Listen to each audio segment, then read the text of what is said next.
Paul Wellen's Testimonial Year, in association with GPW Recruitment, personal sponsors of Paul and stadium sponsors of the Saints.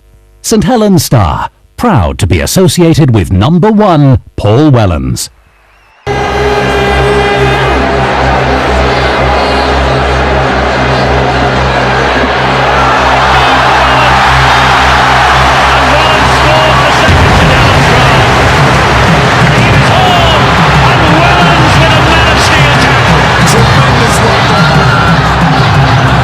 I can't remember him saying he wanted to do anything else except play for Saints.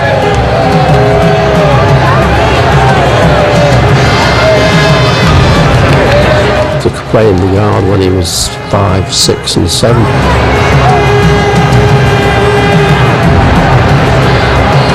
Paul was your typical cheeky chappy scum half.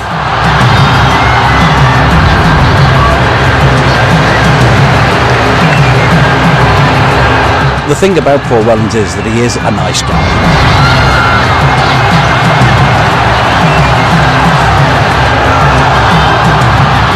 He's got so many tales in the bank and he's got a memory like an elephant.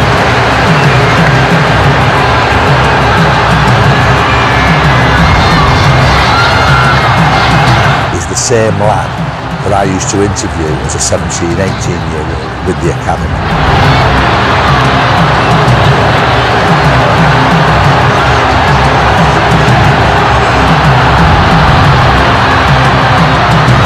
He is Mr. Nice Guy, you know. He's we call him the choir boy, you know. You just picture him with a little halo above his head and, you know, his little prayer book and stuff. So.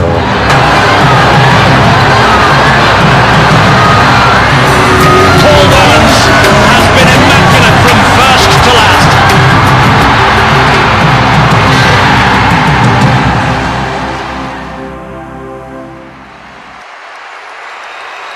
Nobody would argue that in terms of professionalism, rugby league has come on leaps and bounds in the Super League era, an era that has witnessed the outstanding career of one of the greatest fullbacks in the game, Paul Wellens.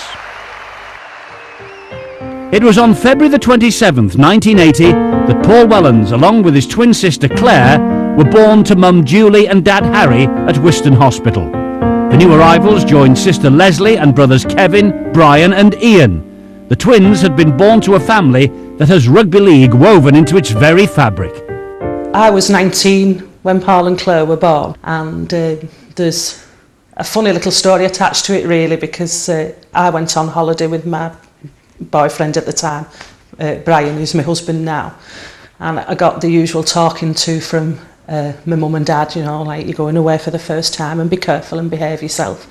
And when I returned home from that holiday, my mum was pregnant with Paul and Claire. I was obviously a teenager at the time when Paul and Claire came along, and they were chalk and cheese really, very, very different from each other but still very close to each other. I was at West Park School at the time, and myself and quite a lot of friends of mine used to go up to my mum and dad's on Alderhay Road to have a look at the twins as they were growing up. As a baby and a youngster growing up, Paul was what you might term just a normal baby. He was quite a good baby actually, you know, and you know, there were perhaps some funny incidents as a very young baby, because he'd got older brothers and sisters. They had lots of friends, so we had lots of visitors, and the two of them were just like a shrine in the corner, you know, when people came to see, can we have a look at your babies, sort of thing. Paul, he was always the junior partner of the twins, Paul and Claire. But he was never the dominant one. It was Claire who was always the dominant one. Strange as it may seem, but it's true. And still is. As a youngster, Paul was always, from then, a home bird. Indeed, very often when my sister Leslie, my dad used to drop him off at nursery with myself sometimes, he'd be seen at the window crying not to be left there. So he was, as I say, a home bird from then onwards. Claire was always the more confident and assertive individual of the two, and Paul was quite young lad, and sometimes, you know, could be quite nervous and timid, and that was apparent from from the early age. When he was born, even his reactions in the cot, he'd be the one who'd be startled and be more alerted by a noise. As they became more mature, Paul would always play with games, balls that roll around, tinker with everything. Very much active in that kind of thing. Very, very competitive, even from a very early age. Wouldn't like losing anything. Caused many fights. Couldn't lose at all. Claire was very, very much into the dancing at Elizabeth Hill School of Dance, and it was very much Paul and Claire. Whenever you said one person, you said the other. Really, they were a double act, and always have been really since obviously a very young age. I wouldn't say that there's been rivalry, probably just like healthy competition, particularly like when we used to go away on holidays together.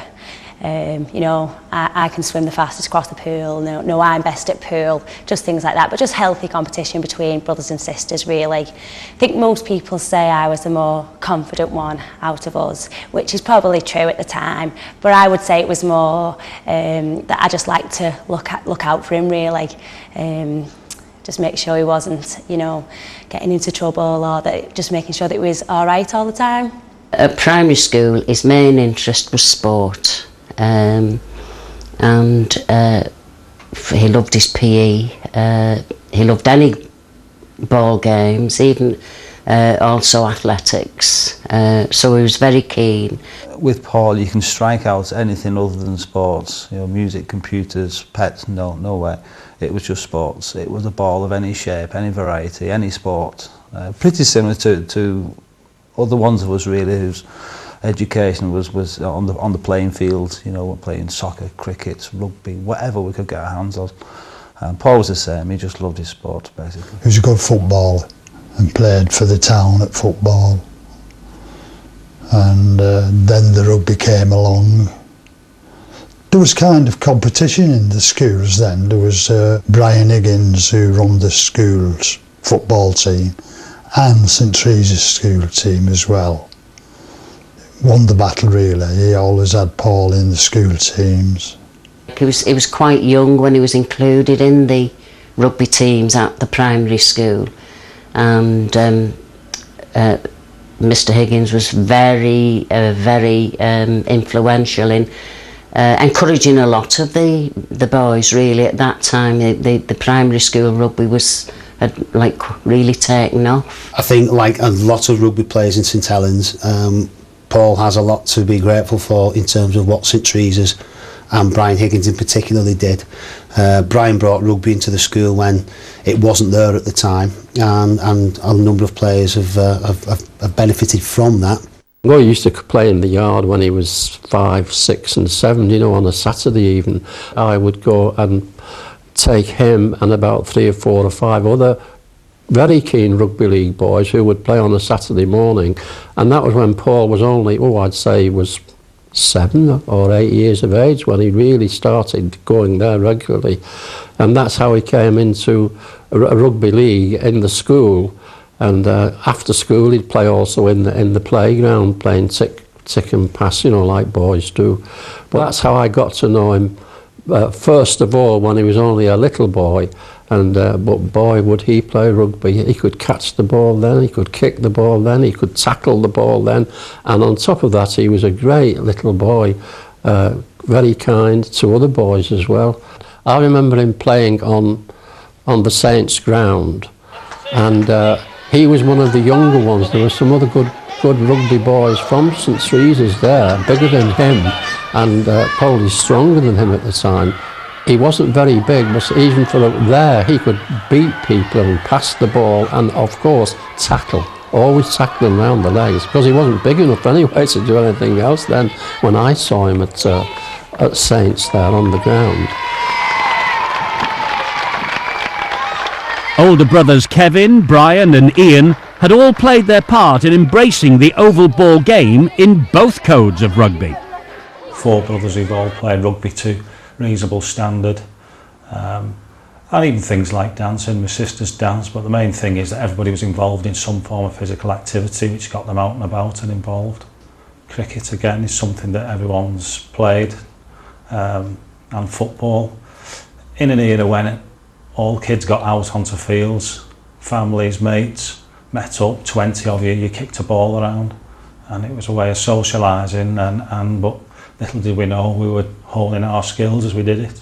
Our parents have always encouraged us. There's never been any pressure. If we've enjoyed doing something, then they've encouraged us to do it as best we can, really. I always knew he had a talent, but obviously I was always off dancing around the country, and my brother was always off playing rugby, so my mum and dad were probably torn between the two, really. But I did used to go and watch him. Paul probably had it tougher because of his dad being a scout here, and his brothers having such high esteem as rugby players in the town. You know, you think of Brian at Liverpool, St Helens, and there's a fair bit of pressure. Kevin and playing here, and there's a fair bit of pressure on Paul just to being a Wellens alone and coming from a rugby background. Probably him and Kieran Cunningham are unique in this town. That Kieran more so with being a Cunningham, but a Wellens gives them a real sense of being a rugby family. And I think Harry. In particular, I spent a lot of time with Harry, and he certainly kept Paul's feet on the floor and made him enrol at Edgehill University while he was still a first team player, and made him undertake that first year, made him do his A-levels at Carmel. And I think that solid foundation of keeping it real and understanding that it might not be there tomorrow has probably made Paul enjoy it a little bit more, and probably makes Paul understand how lucky he is to have what he's got. I was there for 30 years. It's amazing. Some great players come through as well from the early days, like Neil Holding and Stephen Peters, even to my own lad Kevin, who came through later. Gets it out to Wellens. He took a hard one from Parrish. Holding, throws it the other way to Wellens. Vivers, Wellens went round. Intelligent bit of running that by Wellens, but it comes to naught. Kevin Wellens played under coach Alex Murphy in the mid-80s alongside great players like Mal Meninga, Roy Haggerty, Phil Vivers and Neil Holding. Brothers Brian and Ian didn't quite share the same passion for rugby league, preferring to play the 15-a-side code instead. Myself and my other brother Ian were rugby union players, and I played down at Liverpool St Helens. Ian also in St Helens, but at West Park he was captain up there. So rugby, yes, definitely. I always personally played Paul down. I don't know why. He'd be all right.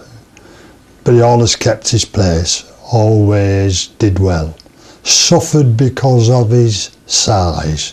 He was always a tiny one.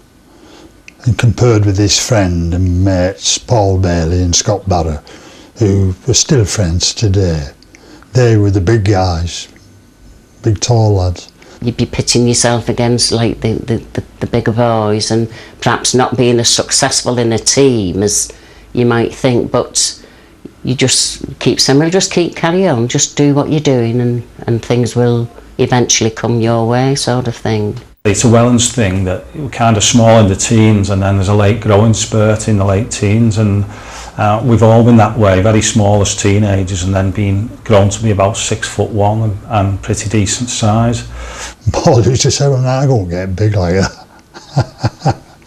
I said, it'll come one day, Well, me and Paul, like you said, from an early age, we was always had a ball, just stood in the street or in the back garden or on the back field, and just going through the motions of scoring a try and that sort of thing. But no, like we've moved on, and it was great to even play together when we was youngsters, but you don't realise it at the time when you're 9, 10, 11, all the way up to 16, 17. It's only around 17 you realise what you're starting to achieve together, and we played a long few years together. By 1991, Paul had started his secondary education at De La Salle School in St Helens, where the oval ball game was mostly rugby union. It was definitely just one of the lads. We had a group of really talented boys in that particular year group, and certainly the rugby team was packed with talent, and Paul was just one of the lads in amongst that group who went on to achieve fantastic things really while they were here at school. We won the English schools rugby final, we won the Stonyhurst Sevens. I think we were about 3 or 4 years unbeaten So Paul was in amongst a number of really talented boys, but yeah, he was one of the best. Paul was in a year, particularly in secondary school, which had a very, very good crop of talented sportsmen really, and so he's had a lot of competition around him, and you know there's been many of his friends who've been developing with him through the clubs, the amateur clubs, and then into Saints. So I think that's been an impact as well. At school, one of the encouraging characters who contributed to Paul's success and achievements was actually Alan Hamilton, who's our caretaker, and he ran the Black Brook amateur team, and obviously Paul was a member of that, along with Scott Barrow, people like Neil Kearns, Alan Hamilton's son himself, and they were kind of a super team in the area. And as well as what we did here in school with him, I think Alan did an awful lot to contribute as well. When he was in his early teens, 12 or 13, you could see something when you watched him play that you sometimes it kind of take your breath away and you think, whoa, there's something good there. That's all he ever wanted to do, really. I can't remember him saying he wanted to do anything else except play for Saints. And he used to talk about older players. Obviously, I don't know them as well as him, but he used to want to be a certain person and play for Saints, and that's all he's ever wanted to do. So people were under no illusions where he wanted to go in his life, really. He was quite determined in what he wanted to do. I always remember watching him playing a game at Bobby's Lane, which was the old UGB then, for St Helens schoolboys against, I think it was Oldham schoolboys, and he got the ball well inside his own 22, and within a few seconds later he'd gone the full length of the pitch and scored a try. And at that point I thought, well, he's pretty decent at this game. But as always, you never know, because there's a lot of things go into to someone being successful at a particular sport, and that was very, very early days. Always your typical cheeky chappy scrum half, all the tricks of the trade, and not only the tricks of the trade on the field, I think he had the tricks of the trade in the classroom as well. He was always willing to have a laugh and a joke, but I think he knew where the line was. But yeah, he was always an engaging character in the classroom. And what I really remember about him is his competitive streak. Hated losing at anything, and wouldn't half like a moan if he got decisions going against him. So yeah, proper moaner and a proper competitive little cheeky chappy scrum half. And I think we nicknamed him Wingnut because of the sticky out ears that he had at that age. At 16, Paul went on to continue his studies to do A-levels in history and physical education at Carmel College in St Helens. But things were about to happen for Paul Wellens. At the time we split off, when I first went to Saints at 16, he went to do his A-levels and went on to further education. I went straight to Saints as an apprentice, and Paul just started playing part-time rugby with West Park and whatever, and then it was my boss at the time, Nick Elafie, asked me, do a no scrum half sort of thing, and I said, well, I know I've got a mate who I've played with for several years who I think's a good player. And obviously Harry, his dad, didn't want to take him to the club, seeing as he was taking his own lad to the club. So Nick Elafie invited him down, and it just went from there. Career, not sport, like getting qualifications and having a job. We always said to him, if you get enough qualifications, that if things don't work out, you can go back to them, then fine. Get your GCSEs, get your degree and do this and do that. You can't do nothing without your qualifications. Which player are you, Abby? Sean Long. Oh yeah. Fixing the grass. Yeah. When I sort of started making my way at Saints, playing in the juniors, playing in the A team, and it was around the time I'd made my debut at the end of '98. I was finishing up at Carmel College. I'd just done my A levels, and I was kind of the impression now I've had enough of education. I felt like it was hard enough work getting my A levels, and I didn't really have the stomach for the 4-year degree course. But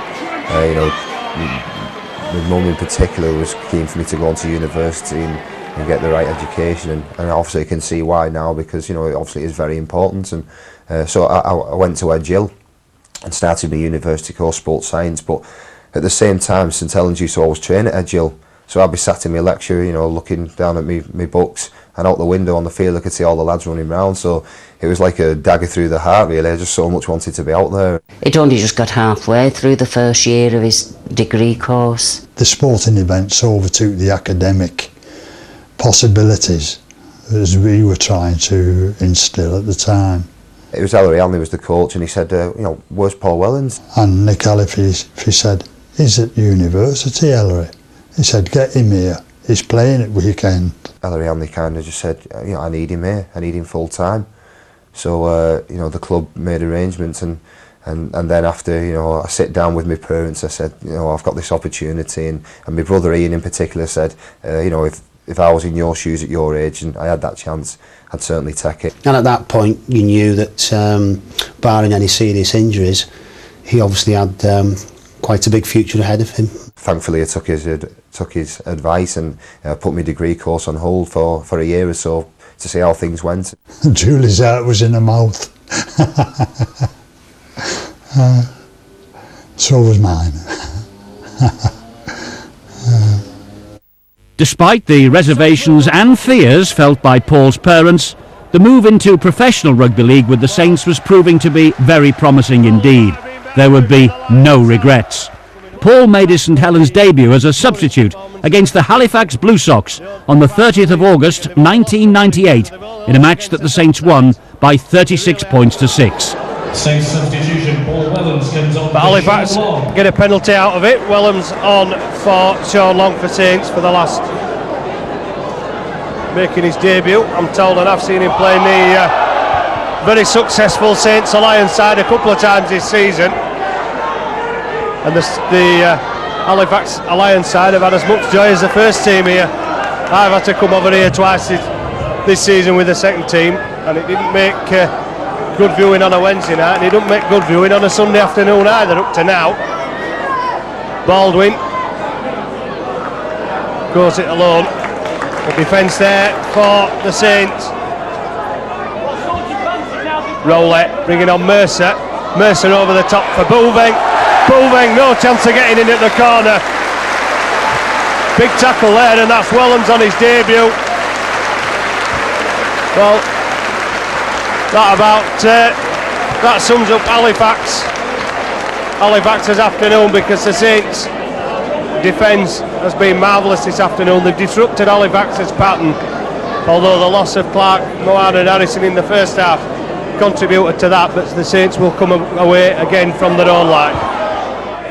Anderson attacked in half, now with Paul Wellens. As Darryl said, rave reports in the Alliance side, and being given his chance here. His debut for the first team squad. Another one for the future.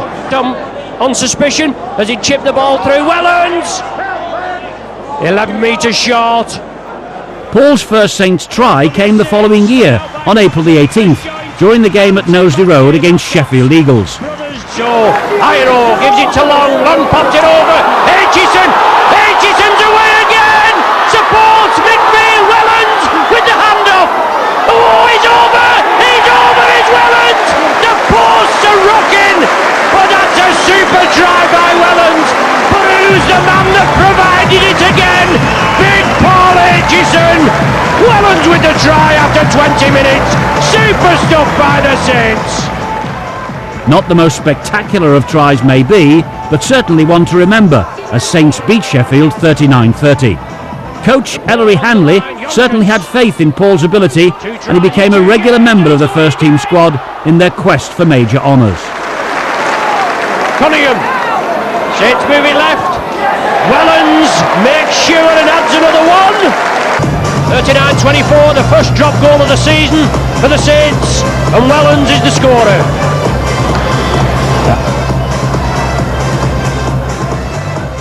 I think if there's one moment that I really got emotional about, it's nothing to do with the end and the trophies, but it was when Paul walked out at his first grand final. When he was actually sub against Bradford, but I remember the players walking out at the beginning of the game, and I think it was there was Ness and Dormer in the background or some other stirring music, there were fireworks, and Saints were actually playing in their away kit, but someone had a stroke of genius that the tracksuit should be white with a red V.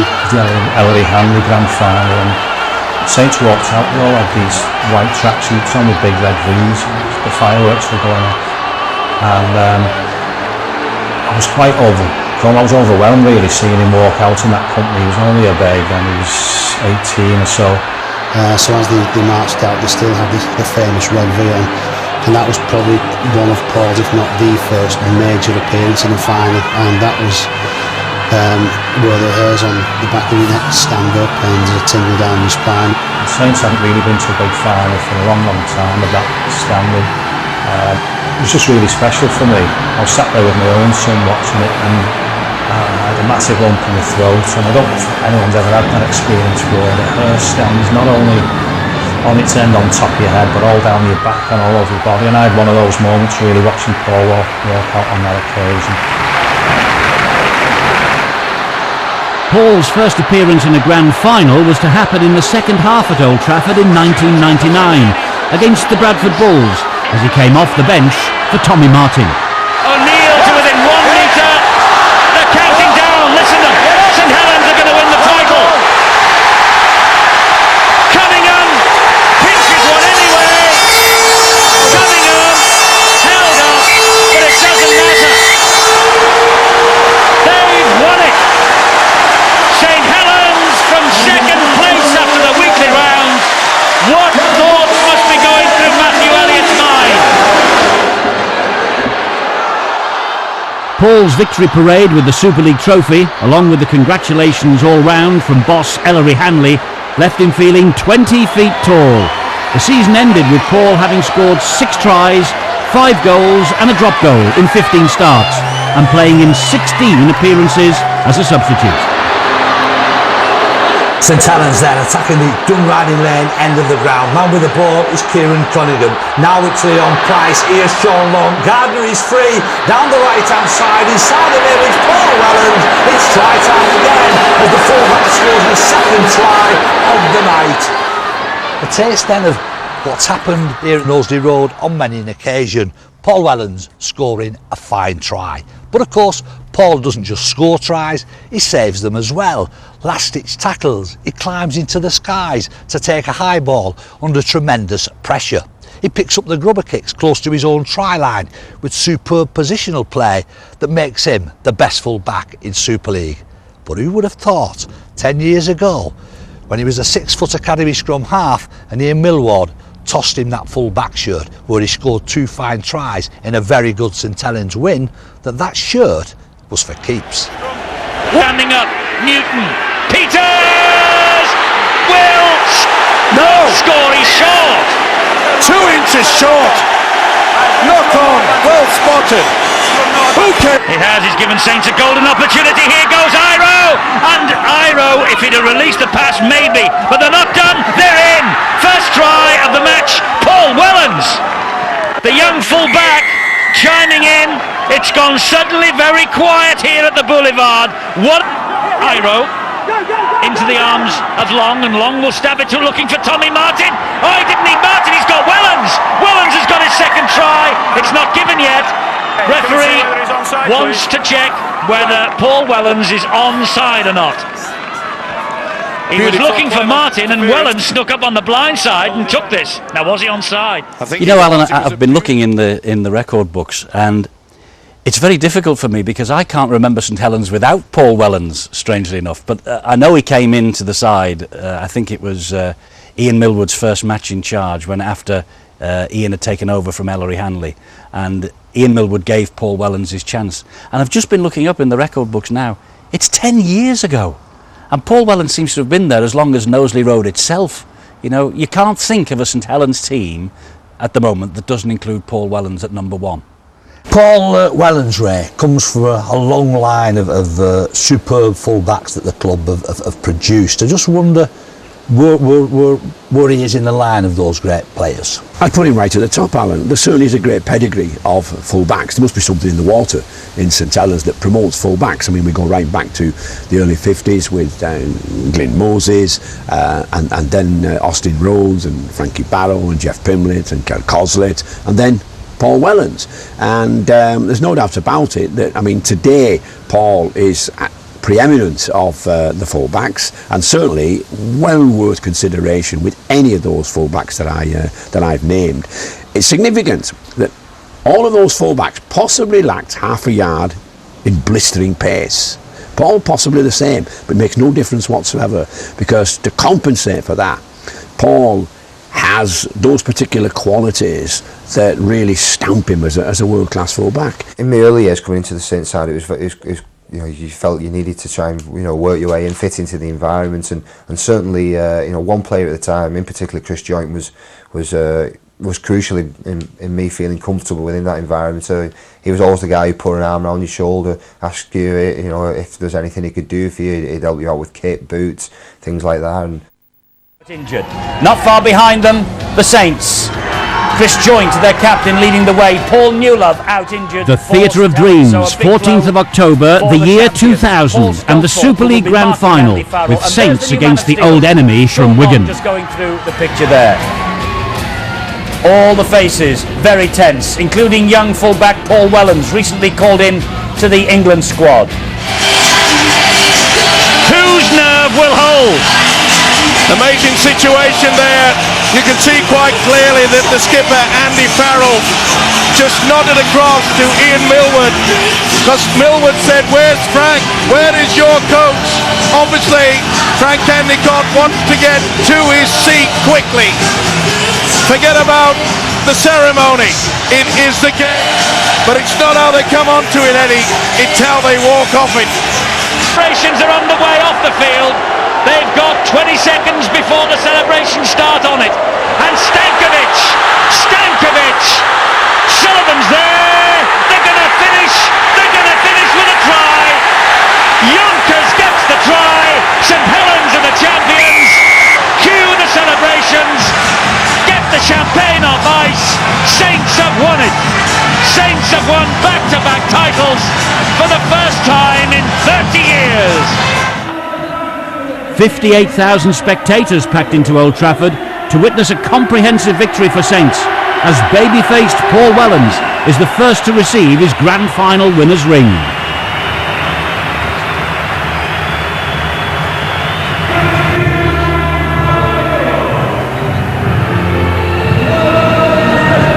The following afternoon there was a carnival atmosphere at Knowsley Road as thousands of Saints fans turned out en masse to pay tribute to the back-to-back grand final winners as they paraded the gleaming trophy around the famous old ground.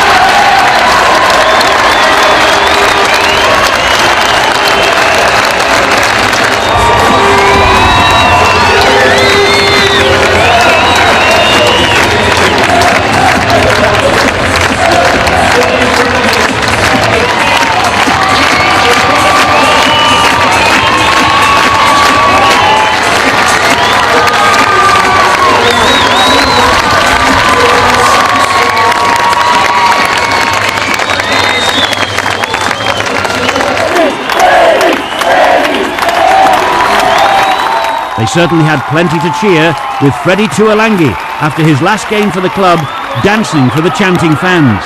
Front row enforcer Apollo Perolini, also in his last season, entertained the crowd with his well-choreographed routine, while Sean Long just wanted to get his kit off. All in the best possible taste, of course. By now, Paul was an established first-team regular at Knowsley Road. His achievements continued thick and fast. I got the call off John Key, and it was quite fortunate the call came, because I was just on my way into town to book my holidays into Mexico with a couple of my mates, and then the call came from John saying, "Oh, you've not got any holidays, have you?" So you just got me in time, because I was just on my way to book them, and you know, the day after I went and met with the England World Cup squad and made my debut against Australia at Twickenham off the bench, and a week later got my first start on the wing against Fiji and managed to get a couple of tries. Putting a lot of pressure on them there now. Sean Long, he's got some pace. Can Sean Long go all the way? Certainly this man Wellens can. Good try.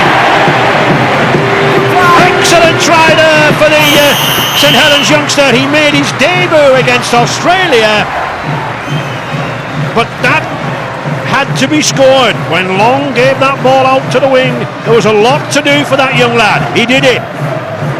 Well, St Helens teammates combining, but just watch the lovely pass which Sean Long received. He was able to run onto the ball and use his electric pace. Smith bringing across from the hooking spot, and Sean Long ran at speed and collected that ball. It caused confusion. The backs were turned of the Fijian defence. Combined with his St Helens teammate Wellens, still a lot to do, and so again some slack tackling. Naval at the end, they're desperate to try and stop. This is a test for Wellens. 3 New Zealanders converging on Wellens, who took that like the fullback that he often is. Well, Nigel Wagner was there to put pressure on it, but Wellens did extremely well. Kept his eye on the ball and didn't shirk the task. He's used to those kind of high kicks, as you mentioned, in his role of fullback at St Helens. No mistakes. Last tackle. Stacey Jones to the right, look for the kick. There it is. He stumbled slightly, and it was a good take by Wellens on his knees. On his knees, and manages to bring the ball back in play. Good work from Wellens, from Paul Wellens. Now playing in the full-back role. A penalty goes against New Zealand on this occasion. Come back. The disagreement involving Congier and Farrell. Nigel Wangenaar. And Wellens would be desperate for that to go dead. It didn't oblige, and he'll do well to get out from behind his own line, and he has done well. The crowd still prepared to acclaim moments like that. And rightly so too, because that was good work from Wellens. He had to play the ball, he just held up in the in-goal area, and he managed to scramble his way back somehow into the field of play. Chris Joint alongside Gordon Tallis. The teams emerge. The World Club Challenge at the Reebok Stadium against the Brisbane Broncos revealed Paul showing off his skills and talents. The fireworks lighting up the Lancashire sky. 12 months, first St Helens player for a long time to be granted a benefit at Knowsley Road, and we wish him well for that.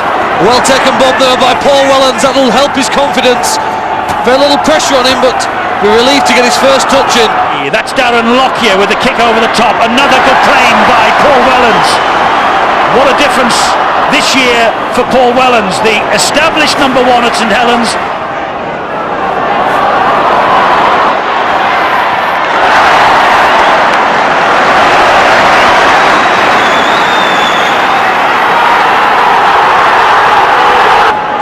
Brisbane have been very simplistic in the way they've used the ball. And what sort of energy have Saints got? They've had to do a lot of defence in the closing stages. Half-time revealed that Paul had broken an eye socket. Despite the seriousness of this injury though, his bravery and passion saw him return to the field in the second half, and he played for the full 80 minutes. Lockyer will put the kick in over the top, trying to test young Stewart. Stewart claims it. They've just got to hang on for this set of 6 now. Oh! Anthony Stewart flipped the ball inside to Wellens. Wellens take the tackle, and he does. 2 hands on the ball if you're going to run with it, and just take.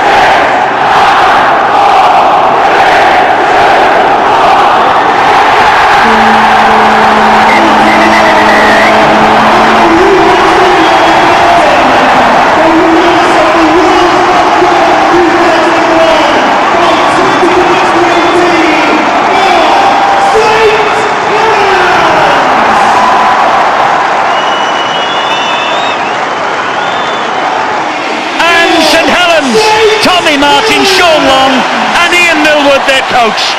What a wonderful, wonderful night. They have played the game of their lives. And fully deserved. They created more chances than the Broncos. They played with more endeavour, and really when it mattered. Ian, the grand final was a big night. What about this? The World Club Champions. And St Helens are the champions of the world.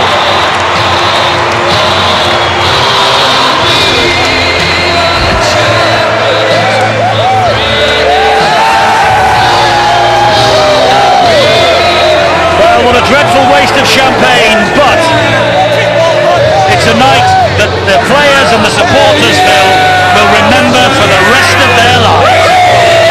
Monumental point in the history of the club. To come here after such a terrible performance 12 months ago. They've talked about this game since the grand final in October. They've worked hard to prepare for it. Bradford watching these two centres, Newlove and And Iro. Another kick again. Superbly picked up. Oh, and it's a try, surely, for Kieran Cunningham. Little bit of a misunderstanding in the Crawford defence. Paul Wellens, hungry for more winners' medals, wouldn't be denied in the Challenge Cup final against Bradford at Twickenham on April the 28th, 2001. I think he saw the line, but the seconds being counted down. It's all over. The 2001 Silk Cup Challenge Cup, the 100th in the history of rugby league, is over, and St Helens are the winners by 13 points to 6. And what a magnificent moment, not only for these players, but for that coach Ian Millward. A remarkable treble, Jonathan. St Helens take home the spoils. And Alan, the grip that St Helens took on the match in the first half. That's probably the poorest I've seen Bradford play for a long time. They really, maybe it is the occasion, but they really did seem to let it get to them. Yeah, and to prevent a side like Bradford even scoring a try in a match like this says as much about the St Helens performance, doesn't it? Yeah, St Helens have for a long time been known as the entertainers of rugby league, but since I think Ellery came and now Ian Millward, they've got some steel in the defence, and they really don't let teams, score against them. They just go out there and they defend. It's like an arm wrestle. Rugby league at its best can be considered a bit of a dour game because it is an arm wrestle. You need somebody to make a mistake, or you need somebody to come up. Despite some fans getting a real soaking, they still want to show their support.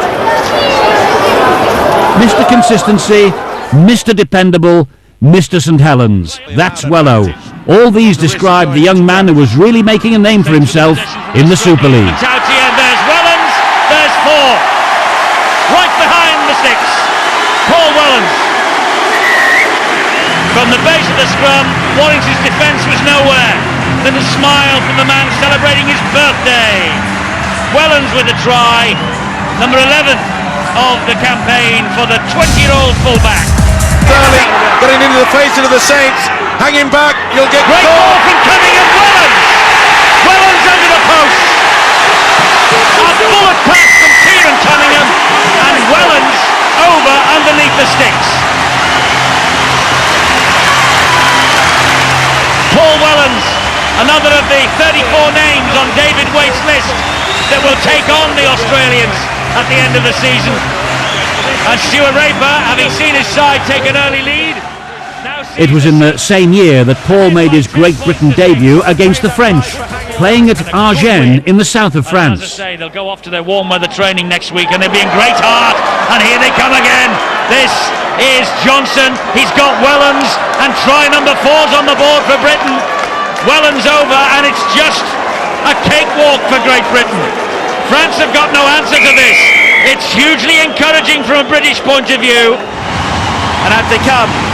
The start of this match delayed by 15 minutes because we had the most dreadful rain and thunderstorms here earlier on today.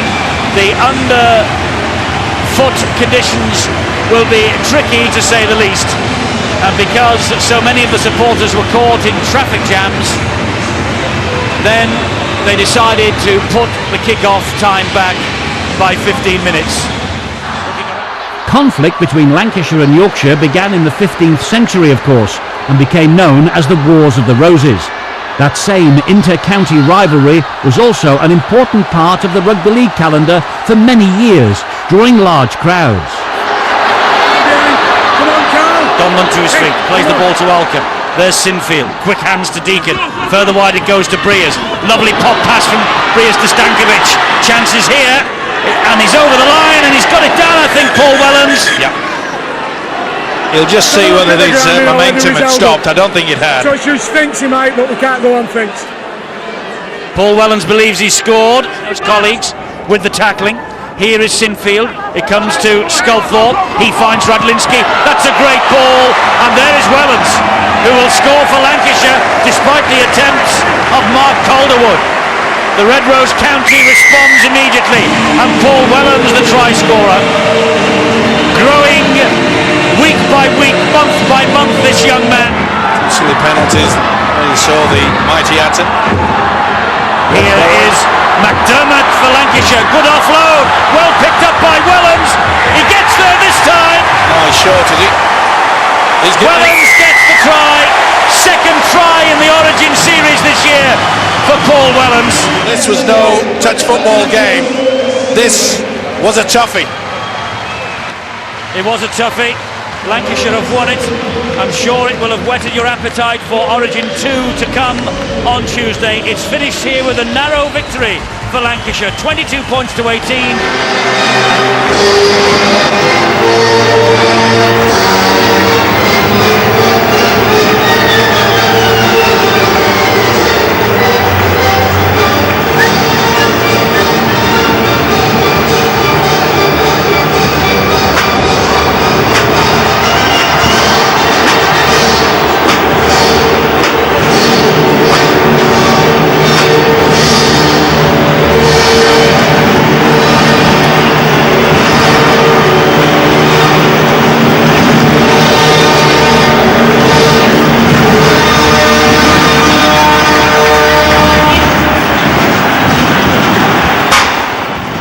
62,000 fans are cheering with delight in anticipation at the outcome of the 2002 Kellogg's Nutrigrain Challenge Cup final at Murrayfield.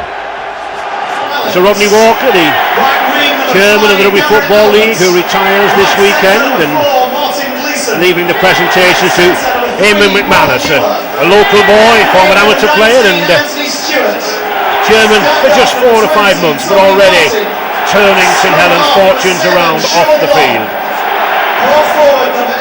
Youngster Gleeson picked up this season, and Paul Newell, terrific centre combination there. St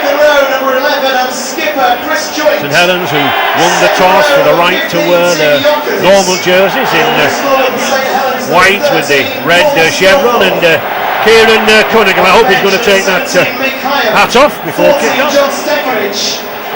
Great, young Tim Yonkers. O'Neill and Lamb, this boy Adrian Lamb from Papua New Guinea, causing a lot of damage in midfield. He's got the ball away, there is Lamb, oh, and Lamb is over.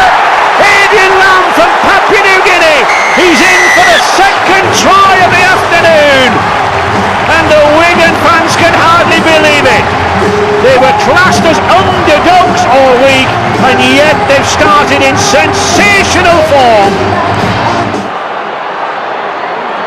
Lamb with the kick.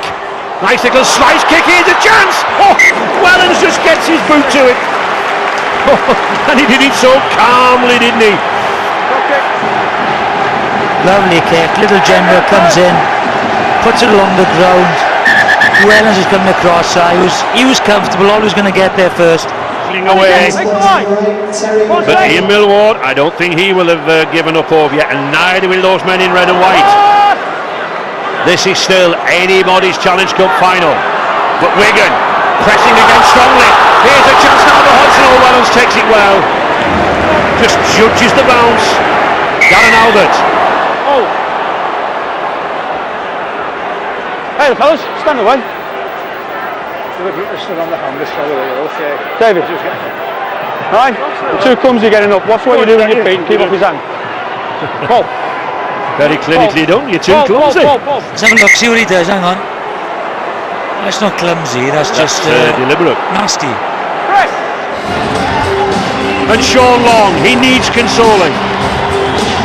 Somehow the big St Helens pack just didn't work today, Jonathan. Despite Saints fans outnumbering Wigan fans by 2-1, the disappointment on their faces said it all as the match ended with a surprise 12-21 victory over the old enemy. Regardless of that Challenge Cup disappointment, Paul's development as a great player continued. 2002 saw him make 26 appearances at full-back and 4 at scrum half. The 22-year-old's contribution of 11 tries and 5 goals helped Saints to the top of the Super League table, and the team reached their 3rd grand final in 4 years. The Saints are hoping they can make amends for their Challenge Cup defeat earlier this year. They finished top of the Super League.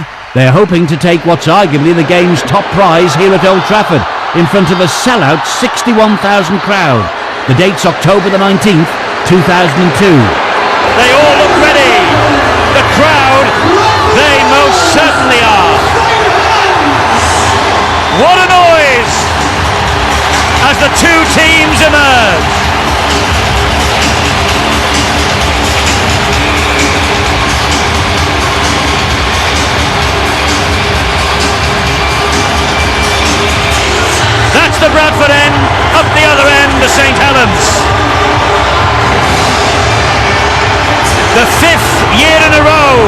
The top against second have contested the grand final. We have the first ever grand final repeat.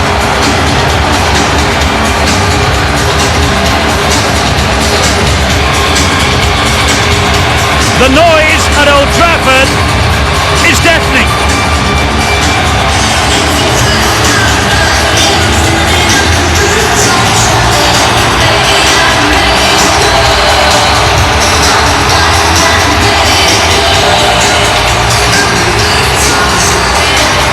So Hartner, and that's the last tackle this set of 6 for Bradford. It's with Brandon Costin, a stab through by Costin! The game was just 2 minutes old when Paul Wellens was to suffer a cruel blow, delivered accidentally by the knee of the Bradford player Brandon Costin. The injury was so severe, he was led to the dressing room by the club's medical staff. When things go wrong, like when he had the bad injury after the grand final, and I used to go out for my lunch, which, you know, just nip into town, walk back to work, and I think it took me an hour and a half to walk down Church Street when people saying, how's Paul, how's his face, and that's all everybody was asking as you walked along the street. And I think it shows the strength of feeling from people in this town that they do care. Despite the severity of his facial injury, there was no player more emotionally charged as Paul was applauded for his bravery.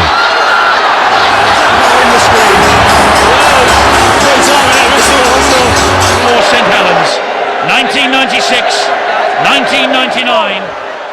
There was more bad news on the horizon though. Following the exploratory examination on his right knee, he'd have to undergo surgery to repair the damage. The Saints began their 2003 season without their regular fullback. Yet the fans never doubted he would soon return to full fitness, and he was to prove them right in the game against Hull on August the 9th, 2003. Here is Long. This now is Anthony Stewart. He manages to get the ball away to Wellens. They'll get the points. Just check if there is obstruction. He's looking at obstruction. Yeah, just checking. This will be TRY, and that surprised me. Try is given. Wellens gets the nod from Ray Tennant, tonight's video referee. Oh, Wellens has weaved his way through. Here comes another. Anthony Stewart. Great pass to Wilkin. Oh, they're appealing for forward. Second try for Wilkin. Fully restored to fitness and without bearing any visible evidence of the traumatic injury from last season, this is the icing on the cake for Paul. Paul, congratulations on a man of the match performance. That must be one of the toughest games, purely because of the heat you were playing in. Yes, certainly, but it's something when you prepare and you try and block out the conditions. You know, there's nothing we can do about that, but what we can do is play to the conditions. And you know, we didn't really help ourselves a lot today with our completion rate, but the boys toughed it out, and you know, it's a good all-round effort. You did make it tough for yourself in some respects, didn't you? Yeah, we certainly did. We didn't complete anything like we should be, and it put a lot of pressure on our defence. But for most of the setbacks and the disappointment of 2003, which had included losing heavily in the World Club Challenge to the Sydney Roosters, was by now well behind the Saints. The focus was on what lay ahead. Thanks very much indeed, Paul. Congratulations on a man of the match performance. One really important game was the 2004 Challenge Cup final for us. Obviously 2 years previous we'd been beaten at Murrayfield off Wigan in the Challenge Cup final when we were red hot favourites, and Saints had a great history of against Wigan in Challenge Cup finals. So after that defeat we were all devastated, but 2 years later we got the opportunity to play them again. We'll just finish our Wednesday session. It's been a really great session. We've actually put on the public tent noise. We've had a crowd noise to simulate the experience that we'll experience down there on Saturday. It's a very noisy ground. It's got the biggest noise levels out of all the grounds probably in England. So we've just done that. We had a great session. The weather's getting really fine out here now, and there was a real buzz in the camp. Everyone's really excited. I could tell the way they train, and actually a few of the guys are quite nervous, so that's a good sign too. So can't wait to get down there. Wigan and St Helens are tough whatever they played, be it a final, be it a local derby game, be it anything, it's tough. But I think we did badly slip up last time. I don't think it would happen again. good feeling. You know, all the fans have turned up outside to wish us well, and you know, it's just a sort of the small build up to the big occasion, and you know, really looking forward to what's going to be, you know, a fantastic week. Not at the moment, you know, pretty relaxed camp at the moment, but you know, I'm sure as we get closer to game day, the nerves will build, but you know, it can only be a good thing. Probably never been as nervous before a game going into that performance, and I think I could probably speak for the rest of the team. We felt, you know, a heap of pressure on us to actually this time go through, you know, get the job done and see it through.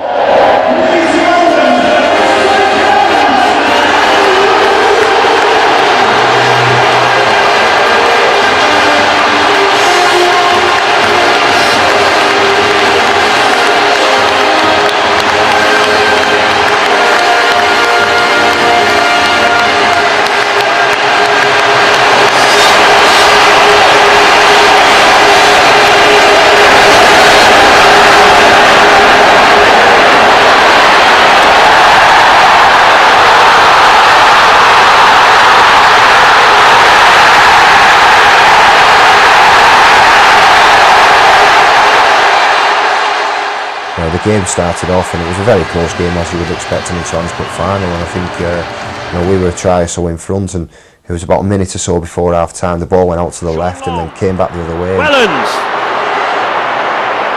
Vigorous defence here from Wigan, hanging in here for the half-time hooter. Saints wanting another score. Hooper, good ball, back again, Sculthorpe. Oh, can he get over there, Wellens? Yes, he can!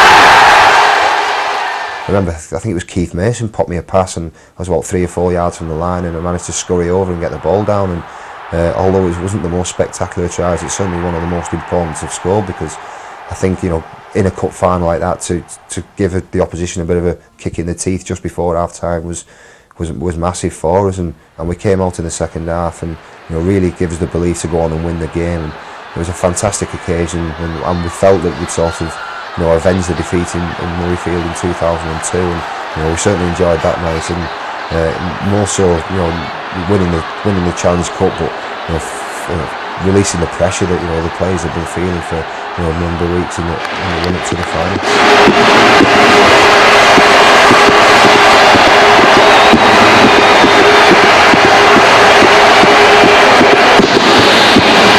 Fans are awesome, always have been, day in, day out.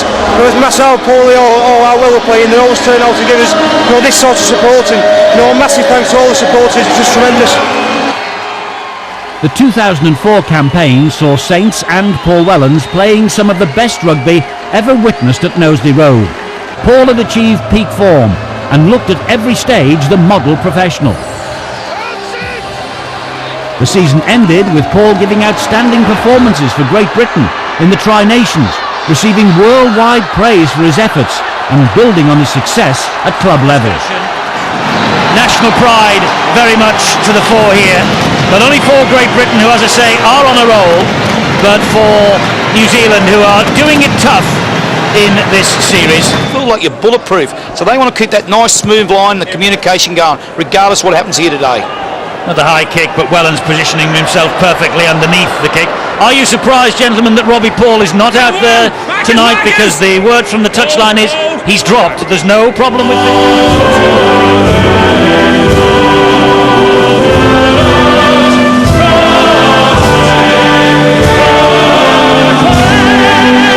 And back come the Australians, courtesy of the fullback, but a good chase by the kids. Kimorley again. He looks up, dabs the ball over the top. Well picked up though by Wellens, who will lead the counter.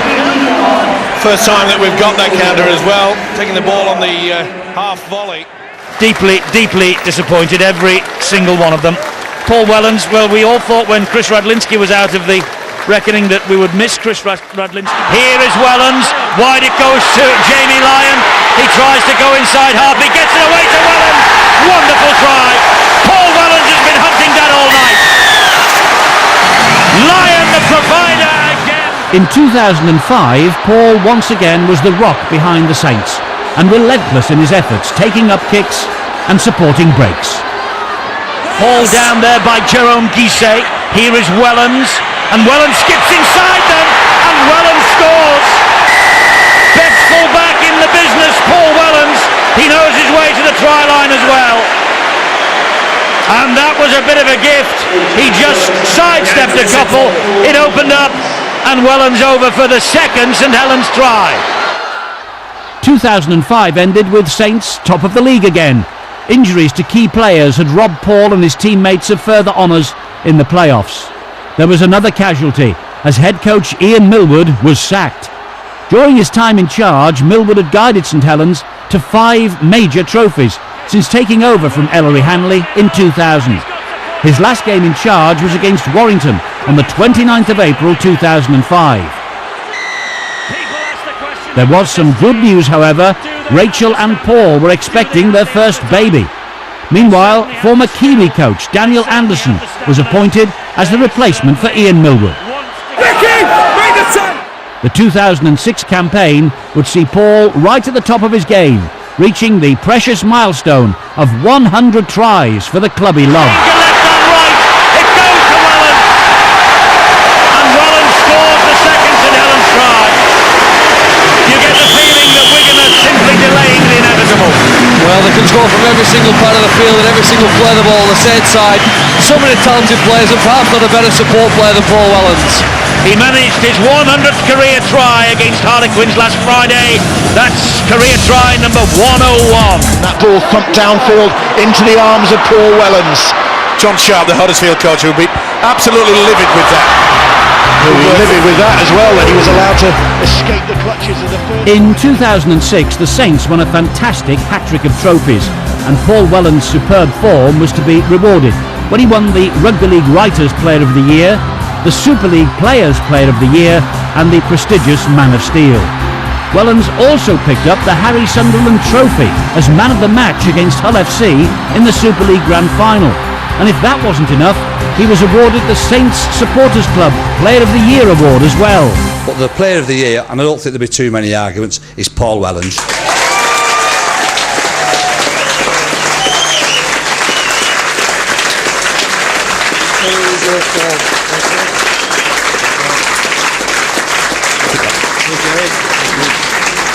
Paul, you know better than anybody, like Dean and Neil and Dave, the lads we've had up early. You've been where they've been, and you're a St Helens lad, born and bred. You stood on the terraces. Just tell us, what is it like now to be actually not just putting on the shirt regularly, but being considered quite rightly as the best full-back in the game? What I'm trying to say is, you've come a long way, haven't you? Yeah, I've come a very long way. I mean, I remember standing here in the juniors myself, receiving an award, and I would never imagine to have, been stood here 8 years later, collecting the Player of the Year award, in the same team as the likes of Kieran and John Wilkin, Sean Long, people like that. So, like I say, it's a massive, I've made massive strides over the years, and I'm just looking forward to hopefully building on that and becoming even more successful over the coming years. Thanks, Paul. See you, man.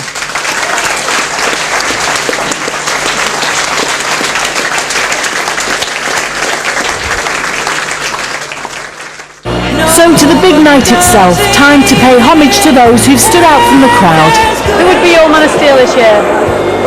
I'm slightly biased, but having watched Paul Wellens over the season, I think he's been outstanding and he's been very consistent, and he fully deserves it.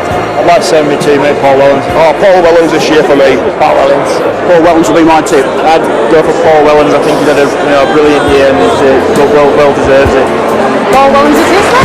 Nobody does it quite the way you do.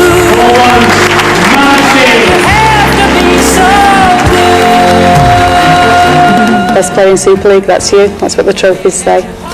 Yeah, well, it's nice to receive that accolade. Obviously, I'm aware of how many good players there are in Super League, and while people will tell me that, I look around and I'm in awe of some of the people I play with and against every week, and it just shows the strength of the competition in Super League, really, that we have so many great players, and shows how the game's growing as a whole, and the competitiveness of the competition is getting better each year, and Rugby League is certainly moving in the right direction.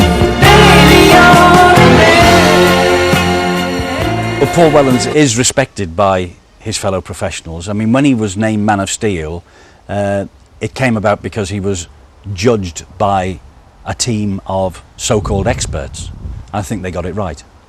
But the same year, he was also named the Players' Player of the Year.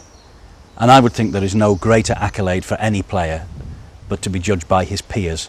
And Paul has been judged by his peers that year, and I'm sure he's come knocking on the door a few times in the Man of Steel voting now that it's in the hands of the players themselves. Probably enjoyed the most success I had was under Daniel Anderson. Obviously when I won the Man of Steel, and we won, you know, obviously the grand final in 2006 and Challenge Cups, and you know, Daniel was great for our game, and I was always pretty much of a, you know, uptight player, and I'd worry every week about the game coming up and what to do this week, and Daniel probably, you know, learned me to more relax about things and take things in my stride, and you know, and the success that we had under Daniel was fantastic. So you know, it was a very special coach to work under.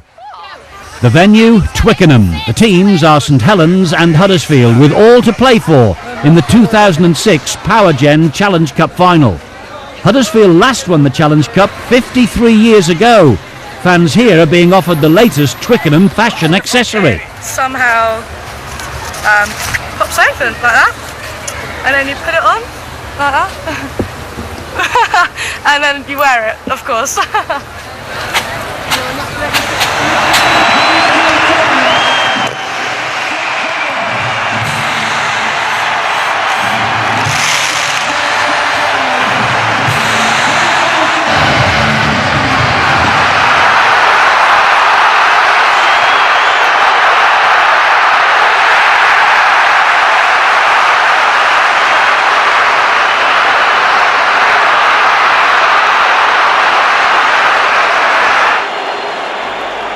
Despite Saints having endured a torrid opening against the Yorkshiremen, the game quickly developed into an enthralling tussle, with the teams matching each other tackle for tackle.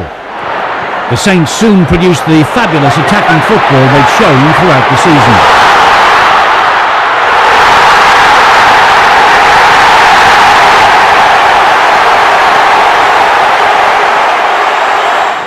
Pasavalo, he's a powerful man in the Samoan. Oh, and he's off again. He's going himself. He's got Sean Lowe in. No, it's Roby. It's Roby, sorry. Oh, great tackle. Wonderful tackle again. A tackle. Brilliant tackle, but here's Wellens driving in. And John Wilkin is over. Well, wonderful effort.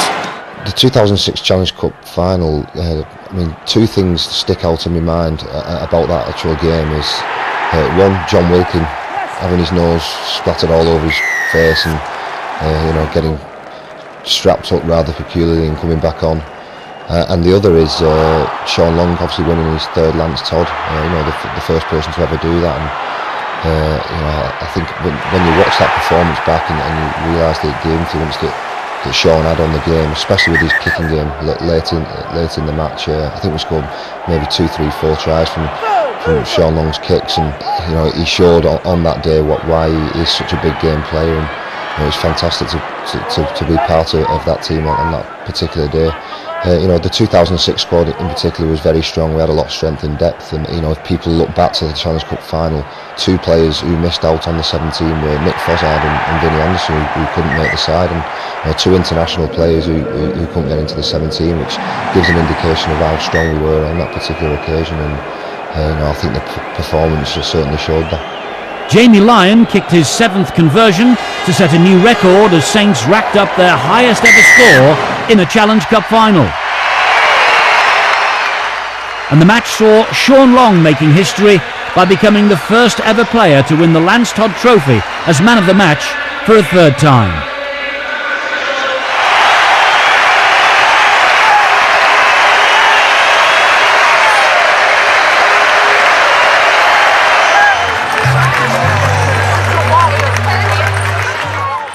Paul's 1-year-old son Harry was joining in with the celebrations, no doubt wondering what all this fuss is about.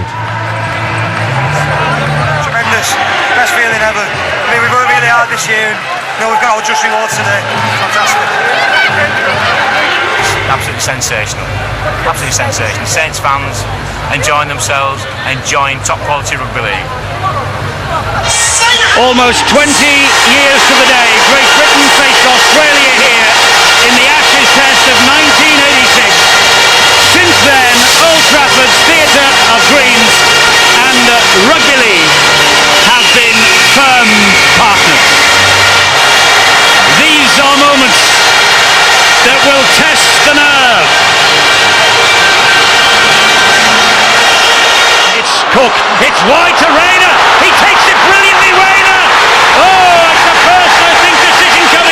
are back in that half again on the very first tackle. And they're with Wellens. The fullback takes the tackle. And they are 40 minutes away from making it a 100% clean sweep in 2006. Trying semi-final against the Bradford Bulls last week. It is Wellens now. Domick got to him, and so too did Paul King. Beat Widnes. And since their promotion to Super League in 1997, they really do offer hope to everybody in Super League, and they offer hope here to their supporters, because this is Radford, and here is Horn, and Wellens with a man of steel tackle. Tremendous work there by Wellens. Didn't get sucked into Radford. Cook wide to Motu Tony. Look at the St Helens defence, the way it's muscled up, but Tony is over the line. And who was there? Great tackle by Paul Wellens. Man of steel. Fantastic performance from us, and it was a very tough game too. Defensively again, it was copybook and tuck, wasn't it? It has been. You know, they're a very good team. It's just one of those things where it was just our year. Right insane because he's being led up first. There he is, the man of steel, the Players' Player of the Year on Monday, a grand final winner tonight, and the man of the match in the grand final. And he receives yet another trophy. I hope he's got some silver polish at home. Make a little speech to the crowd, but Sean Long managed it. And there they go, the 2006 champions from Nosey Road, St Helens. They have lost only 4 matches this year. They have lost 1 by 1 point, 1 by 2, 1 by 3 and 1 by 4. Quite simply, they are the best team of 2006. I'm just absolutely delighted to be part of such a fantastic team, and you know, this is probably icing on the cake of a great season. Now then, can you really believe how the season has panned out for you? Oh no, never in my wildest dreams imagined when I started out in February that it was going to turn out like this. But it's down to a lot of hard work, you know, throughout every individual in the side and collectively, and you know, we put hard work in and reap the rewards. How tough was that tonight? Oh, very tough. You know, it'd be unfair to go without mentioning Hull. They're an absolutely fantastic side and a credit to themselves, and they come here and they pushed us all the way, and the scoreline in the end looked pretty convincing, but I can tell you it's far from. Thanks, Paul, and congratulations on a monumental season. Let's just hope you keep it going down under.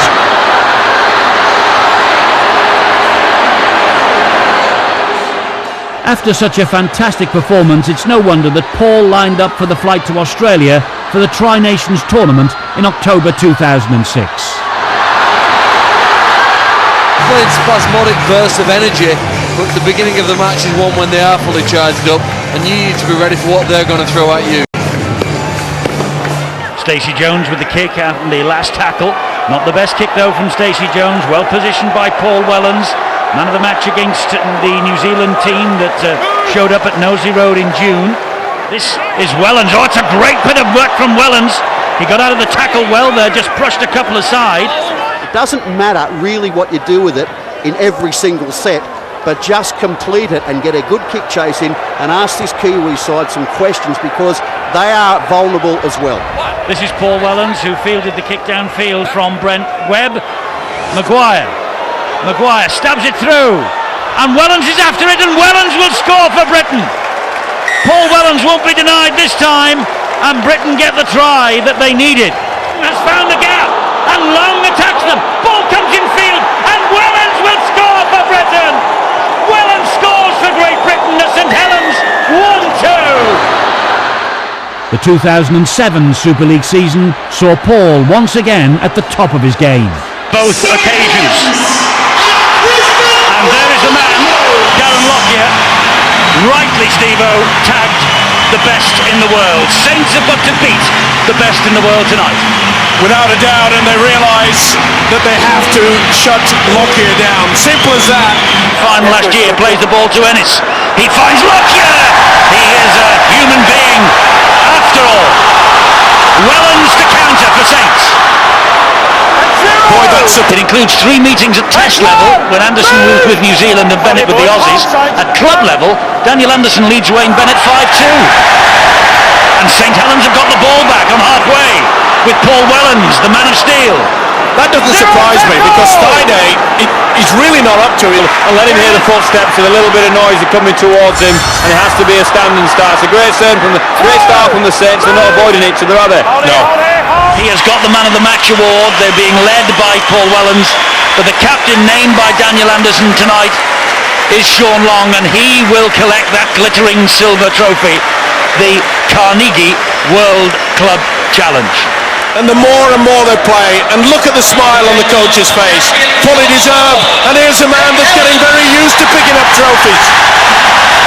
Sean Long lifts it, and St Helens are the 2007 Carnegie World Club champions. And boy, are they ecstatic. None more so than this man. It started all so horribly wrong, and it ended up with a smile. As one of the all-time great teams. Absolutely. Daniel Anderson is going to get sprayed with the champagne. I always think it's a terrible... Oh, he's lost it! Wellens is over! And Paul Wellens following up! Oh, a shocking mistake, I think, by the Catalan Dragons!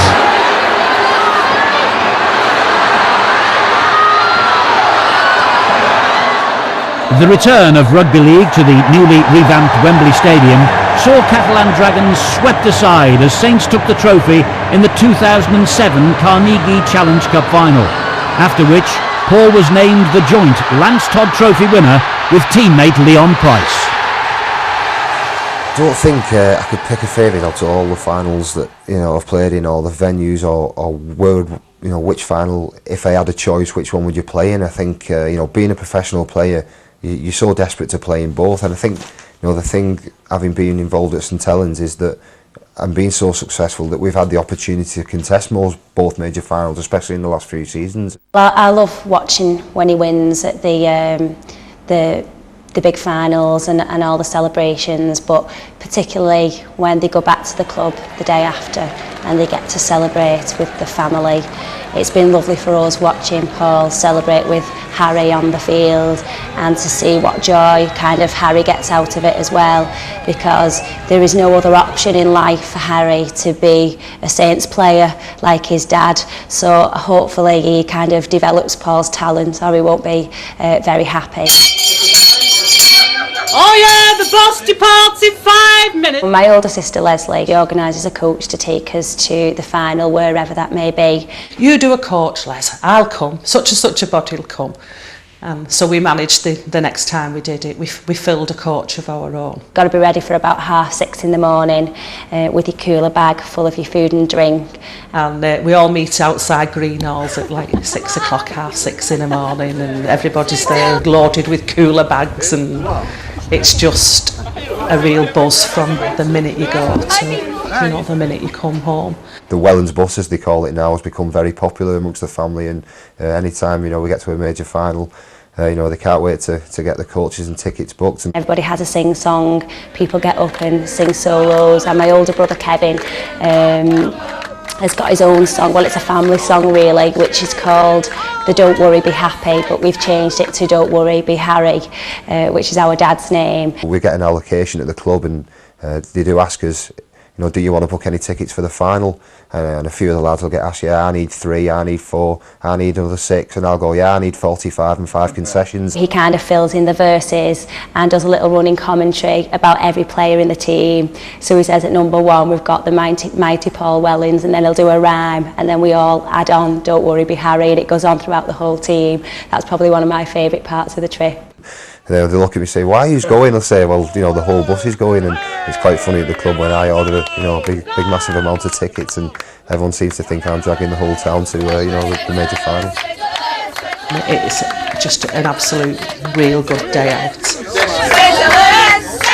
The big event before the 2008 Challenge Cup final took place on January the 5th that year at St Julie's Roman Catholic Church in Eccleston, St Helens, when Paul married Rachel, his partner of 11 years. Claire was the one originally who did ask me did I like a brother and would I go out with him. We initially went out to the pictures at first, and Paul was meant to work out what we was watching and plan it all. But then when we got to the cinema, he'd actually got all the times wrong. So we'd got there and all the films had started. So we didn't end up watching anything on our first date. We actually ended up back at his mum and dad's house drinking tea. So I didn't think it was a great start, but he made up for it after that, and we did go out for some nice meals and stuff. And so another perfect match for the Wellens clan. And here's another perfect match, hopefully of a different kind. Massively backed odds on favourite St Helens, a rank outsider in Hull.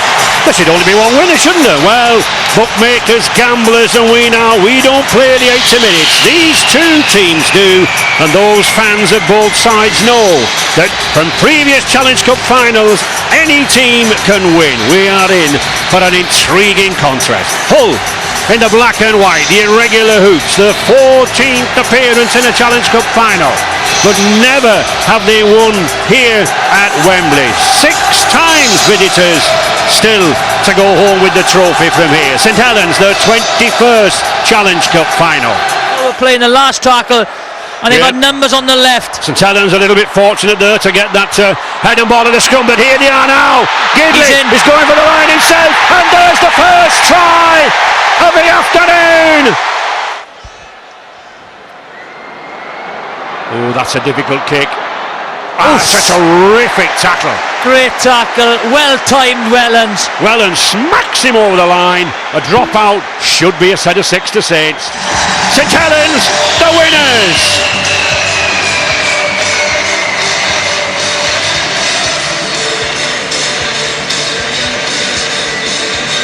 And Paul Wellens, the Lance Todd winner, the man of the match, the 12th time the man of the match has been awarded to a St Helens player. A time for reflection of Francis Melly and Daniel Anderson. The highlight for Paul and the Saints is that this is their 3rd successive Challenge Cup final. The game, played in sweltering heat, ended in a 28-16 victory over Hull. The 2008 season followed a similar pattern to 2007, as Saints finished top of the league for a 4th time in a row, only to lose out to Leeds in the grand final at Old Trafford. They trod the same path that they did 12 months ago. They lost at St Helens in the qualifier. They then beat Wigan. Paul went on to score a further 7 tries during the campaign, putting him into 16th place in the all-time Saints top try scorers list, a total of 139 touchdowns. The year was to end with more disappointment for Paul as the England team failed to sparkle in the 2008 World Cup in Australia.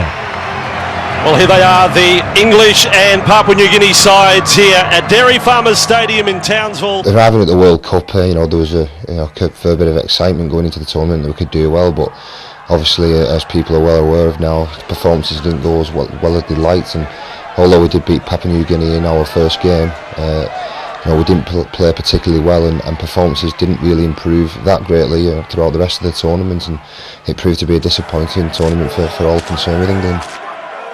There was a decision made that we just turn our back on the hacker and talk about our own game plan. Perhaps in hindsight it probably wasn't the best decision really, and it was viewed upon, certainly in the press over there, as very disrespectful. So here we are, the first game of 2009, the Saints facing Wakefield Trinity Wildcats in a friendly in aid of Paul Wellen's testimonial. It's the start actually of Paul's testimonial year, and here he comes out with his son Harry, and Harry's also wearing the number 1 shirt just like his dad.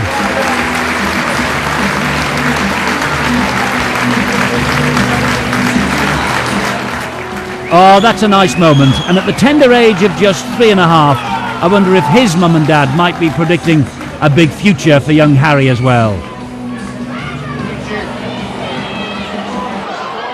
An opportunist try from Wildcats' Sam Obst led to a 6-0 first half lead, after which the game seesawed to keep the crowd on its toes in the bone-chilling conditions.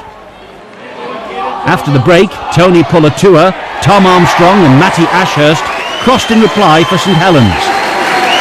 Wakefield were given the edge with the help of centre Ryan Atkins. Testimonial man Wellens chipped ahead for Christine to score the match-turning try for the hosts. Saints sealed the 26-22 victory with the winning try from Aidy Gardner. A fitting tribute to St Helens fullback Wellens following 10 years at the Knowsley Road club. Testimonials provide an opportunity for fans to meet players through a whole series of events throughout the year, including the ever-popular Rugby League forums. Paul Wellens has been an exemplary member of the Saints team for the past 10 years, and his popularity ensured full house notices wherever he went. Yes, Paul, but how long does it take to do your hair in the morning? Actually, I just wear a cap most of the time at training because I can't be bothered, but I've put a bit of effort in tonight because, like I said, I knew it was all coming, so it's one of the rare times that you see me with my hair done. I think Paul's been a fantastic servant to Saints over the past 10 years, some of the matches that he's played in, etc. And it's just my contribution really to say thank you to Paul for the service that he's given to the club and the people of St Helens. I really enjoy doing testimonials. I've done them since about 1993 when I first got involved in Paul Laughlin's, and from the players have just known that I've got to do a very good job for them, and I just really enjoy doing it. He's the only single player at this moment in time that I would offer my time to and give 12 months up of, like we all do, a lot of serious hard work, and you do it because it's Paul Wellens and he's number one, and that is why, because he is number one. First one of the first faces that I came across moving to St Helens, and came down to training and just got chatting to Paul and just sort of got to grips with the fact he was just a down-to-earth guy. If anything, I thought some of the players at Saints might have an edge, about them because they've been so successful, and I certainly thought Paul was one of those that potentially could have an ego with what he's achieved in the game, but after I met him within 2 minutes, you realise he's just a great bloke. He's such a good player to have in the team, and away from match day, he's someone who you look forward to seeing at training because he's good company and he's good to have in a changing room. He's got a real ruthless streak in him. He's a nice lad off the field, but when he's on the field, he can be pretty ruthless. And I think whatever position or whatever task he's got, he does it with 100% attitude and 100% commitment. He's just a great bloke. He's one of the lads really.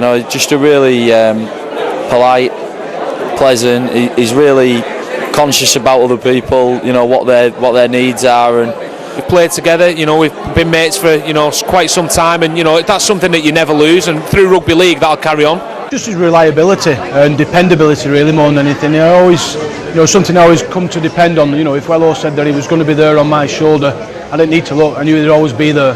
He's consistently been one of the top performers in Super League, and you can say no more than that, really. It's just a natural ability to be in the right place at the right time, and he's worked hard at his game.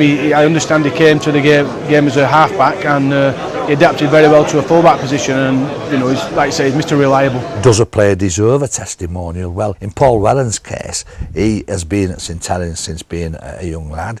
His ambitions have solely been to play on the pitch where he's been brought up and taken to Knowsley Road to watch his heroes play, and thinking, one day I want to play on this pitch. I want to have the crowd shouting, Wello, Wello. There's only one Paul Wellens. No, I've never really felt the need to go or play anywhere else. The environment I've been in, the players we've been playing with, I've really enjoyed it. I've lived 2 minutes up the road. It couldn't be more convenient for me. And whenever I've been a year or so off my contract ending, and I've sat down and. Especially in the last years with the chairman Emma McManus, he's been really forthcoming in just getting the contract signed. Paul, he only wants to play for this club. That's his starting point. He knows his worth. We know his worth, and contract negotiations have normally taken about 30 seconds with him. I wish that was always the case, and everyone's happy. He really represents everything that we want at the club: dedicated, talented, and modest. He's one of the leaders on the field, no matter who the captain is, and I think that's been a big strength of the club. You've had myself, Jointy, Kieran, Longy, Wello, there's several players, and there's new guys coming through now, and it's very much shared, and we all work for each other, and that's been the strength of the squad, and Paul's been a major part of that, and to play at the level that he's played at, I say it about Kieran as well, to play at the level that they play at, consistently for as long as they have done, you know, and still doing, you know, is phenomenal. I learned a lot from watching Wello, and I hope and I'd like to think he learned a little bit from me too. You know, we're similar kind of characters off the field. You know, we're part of the fullbacks club, so there's a lot of similarities. Yeah, he's got, you know, a massive CV with you know, huge honours on it, and you know, he's got a lot of advice to give. So a lot of youngsters at the St Helens Club now, they're very lucky to have people like him to look up to. He's a good role model for the young players, and if they can take a leaf out of his book, they're going to be you know, good people as well as good players.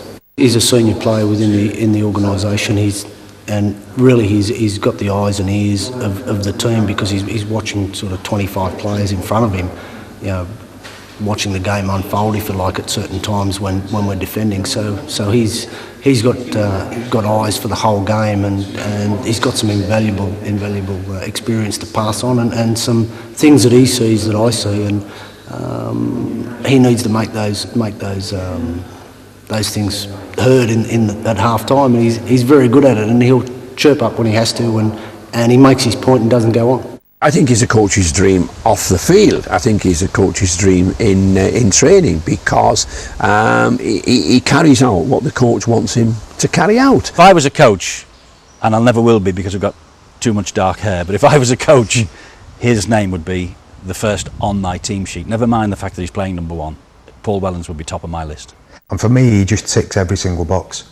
If you could have a complete rugby player, you know, Wello ticks every single box. Undoubtedly, I think his leadership, it springs from his rounded personality and his devotion to the club and the team, which really has an effect on the players, both on and off the field, undoubtedly. But you know, he has captained the club on a number of occasions. He's captained it well, and he's a person who sets the highest standards and expects others to follow.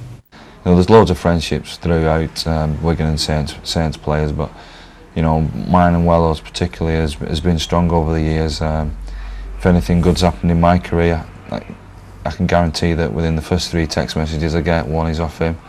And every time he's done well, you know, and won his awards, he'll get one off me. And you know, we like to share a beer together. He's great company off the field, and you know, he's an all-round champion bloke, and you like to see people like that doing well and succeeding. What made Paul Wellens special, in my opinion, is the fact that he came from a very, very good family background. His feet were always on the ground because of that.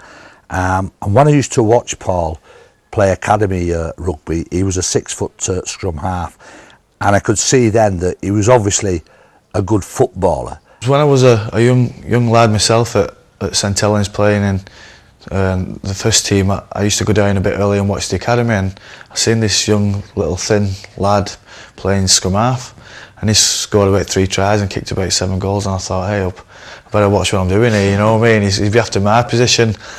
He's a fantastic ambassador, not just for us but for rugby league, and I know that certainly when he's on international duty, I think he's always one of the people that the sponsors want to speak to, because he's very natural and very professional in the way he goes about doing things. He's clearly from a good family and good stock, and Harry's never too far behind him if he ever steps out of line anyway. He's sort of a bit unflappable as well, you know, and that's, you know, I'm pretty similar, you know, I'm very relaxed. I say what's got to be said, and Wello's the same, and you know, he doesn't blow his top or anything.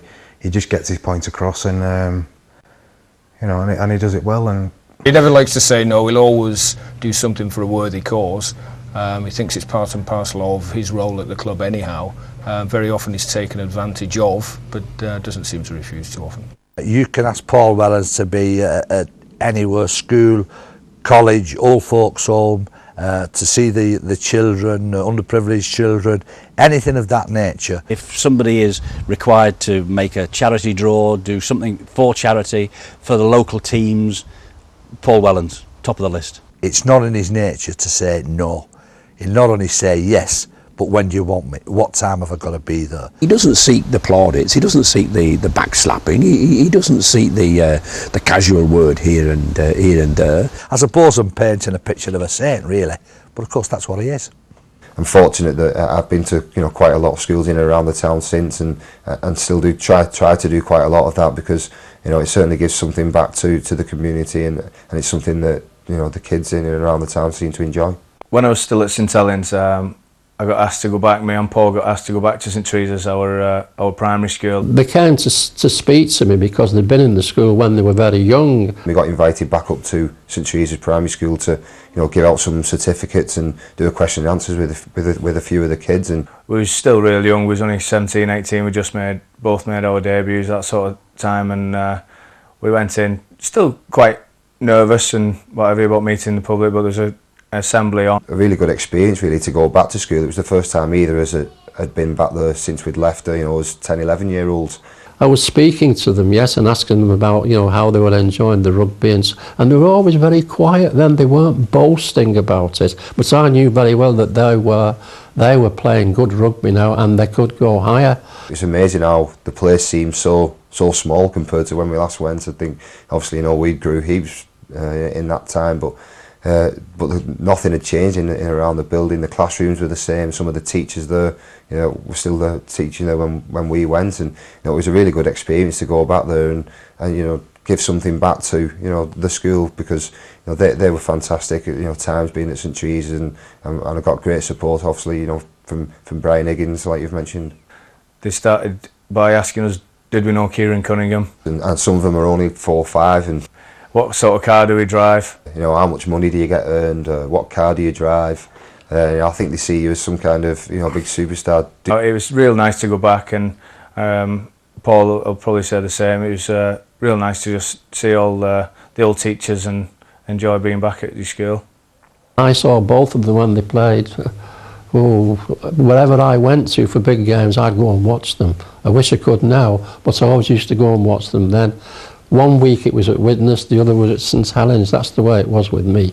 And occasionally I'd go to Warrington. Don't tell them. The good thing about Paul is that even with all the respect he's earned, and with all the glare of publicity that he has sometimes, he still managed to be the same person he always was, and he's well grounded, and he's not. Certainly doesn't get too big for his boots, because we probably wouldn't let him anyway. Well, his feet are firmly on the floor. He's handled the situation very well, and I admire him for doing that. He's obviously a very committed dad, and I think he's actually said himself that it actually improved him as a player and as a person as well when he first became a father. Oh, he's brilliant. He's really good. Obviously we've got Harry, and he's like 3.5 now, who's in himself becoming obsessed with rugby and sports. So Paul spends a lot of time playing with Harry and teaching him some rugby moves and stuff. And again, when Ava came along, it's just really good. He's got loads of time for him, and obviously when he comes home from training, then he turns into the dad and helps like with the teas and helps bathing and changing him and getting him to sleep on a night. So he's really good. He's definitely hands-on with every part of it. Nothing changes him, nothing really phases him, but I think his family plays a big part in that. They keep him really level-headed and feet on the ground, and as soon as he goes round to his mum's, it's just Paul the son, Paul the brother, and he doesn't get away with anything, and he has to do equally as much as everybody else. So I suppose that's kept him sort of grounded.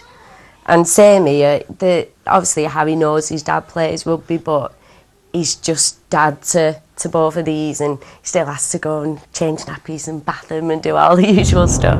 The only time I would say to Paul is, Paul, you need to get a proper job, is probably when he's coming home from training at about 1 o'clock and I've still got another 8 hours to go. Then I'll say you need to get in the real world, but it's only because I'm jealous. Proper job's all in good time. For the minute, keep living the dream, I think. 2009 proved to be a roller coaster for the Saints. The ride, however, ended in disappointment, as the Saints trophy cabinet was laid bare for the first time since the 2003 campaign. Despite some sparkling performances, they were beaten by Leeds in the grand final and lost to Huddersfield in a Challenge Cup semi-final. Paul received an award at the Man of Steel evening, though, to mark his 350th appearance for the club. His 16 tries from full-back ranked third on the club's list that season, and included a hat-trick in the away league fixture against Hull at the KC Stadium. Moreover, his anticipation and consistency contributed greatly to the Saints finishing in second place on the league ladder. Paul Wellens, Rugby League's Mr. Nice Guy.